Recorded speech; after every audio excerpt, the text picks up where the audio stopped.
مرحبا. أنا أطلع عليكم في هذا الخطاب الخامس والخمسين، وهو طبعا خطاب تاريخي كالعادة. الهدف منه طبعا رفع معنويات المنحبيكية بعد أن صارت تحت الأرض، علمت أنهم سوف يغلقون قناة الدنيا والإخبارية السورية، لذلك أحببت أن أخرج لأضحك المعارضين قليلا. تعرفون أنا مصدر للضحك لهم. بداية أحب أن أتكلم بشيء محزن. أتحدث عن أخوة كانوا معنا هنا في الأيام الماضية ولكنهم رحلوا. كانوا يجلسون معنا في كل حين ولكنهم ذهبوا إلى اسطبلاتهم. أرجو ممن بقي من الحمير أن يرفع يده.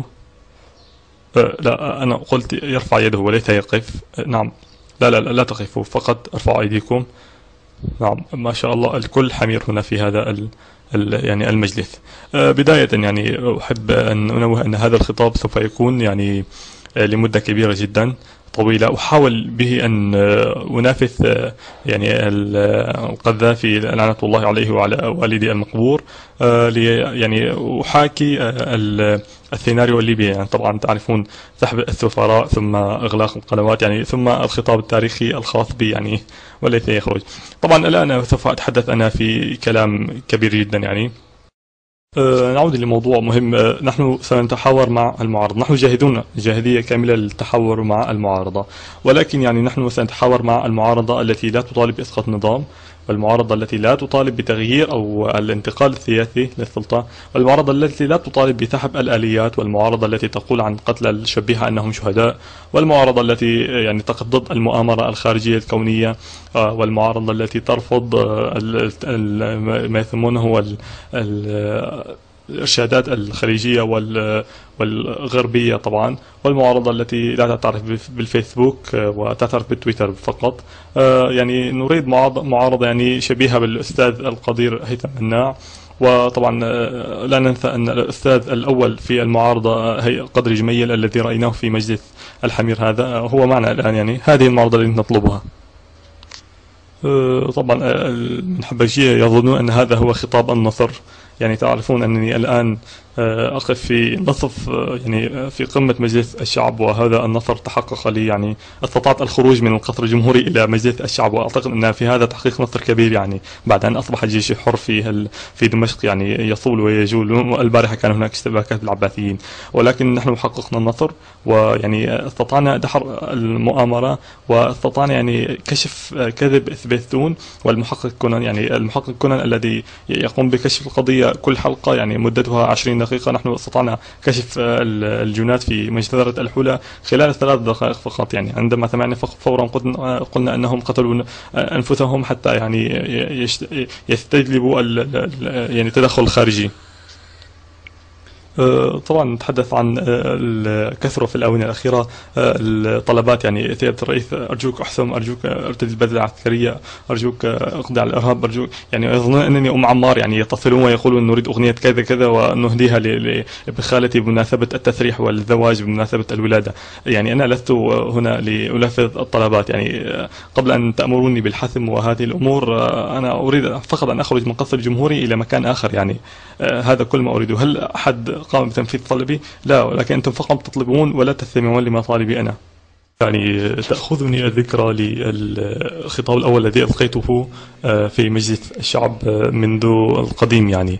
أول خطاب ألقيته بعد هذه الثورة.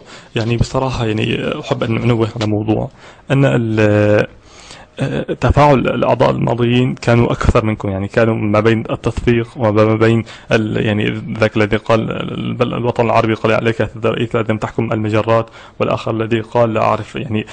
هنا أجد للأسف أنتم غير ناضجين ديكتاتوريا. أنتم لم تعرفوا الآن، لم تستنشقوا رياح العبودية. لذلك أنا أتمنى أن نغير، نلحلح الجو قليلا ونسمع بعض المديح، لأنني أتنرفز إذا لم أسمع تصفيق أو أسمع المديح. أرجوكم بصراحة يعني أنا لا أعرف ماذا سأقول الآن، لأني يعني تحدثت بالكثير من العلاج بالأمور الماضية، ولكن أحب أن ننوه على نقطة مهمة قالها يعني شقيقي وحبيبي حسن نصر اللات، عندما قال يعني تريدون أن نحلها بالحب سنحلها بالحب.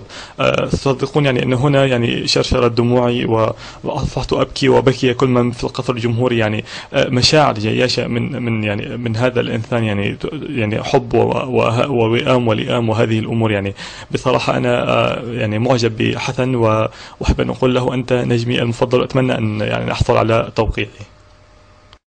بالنسبة للذين يتهمون المؤسسة العسكرية كلها بالعمليات الإجرامية، يعني هذا أمر يعني تجني. هذا الموضوع نستطيع أن نقول عنه تجني. يعني عندما يقوم أحد الضباط بأن يأمر جنوده بقتل بعض الناس، يعني لماذا تضعون الحق دائما على القاتل؟ لماذا الضحية دائما هو بريء؟ لماذا المقتول دائما يعني يوضع على الأكتاف ويقال أنه هو البريء وأن القاتل هو الظالم؟ يعني كما يسمونه هذا المعيار خاطئ جدا، ولذلك انا احمل جميع الضحايا مسؤوليه انهم قتلوا بيد المؤسسه العسكريه التي هي لا تخطئ ابدا ابدا ابدا. هناك يعني حادثة أحب أن أذكر لكم. عند دخولي وجدت رجل أصلع يعني يقف أو يرتدي لفحة حمراء، يعني قلت أنه كما يقولون إذا كان حبيبك تور فالبس له أحمر. يعني طلع الرجل يحبني جدا. المهم يعني اعتقدت أنه يريد بعض الأموال، لذلك أعطيته 5 ورقات، ولكنه قال سيدي أنا قدري جميل ويمنعوني من الدخول. يعني هو أصبح في عضو مجلس الشعب ويظنه من المعارضة. تعرفون الحراس لدينا بهايم. لذلك قلت لهم لا، هذا الصبي تبعنا، لذلك أدخلوا وهو الآن بيننا. يعني نعطي تغيير شكل يعني للوجوه الموجودة هنا.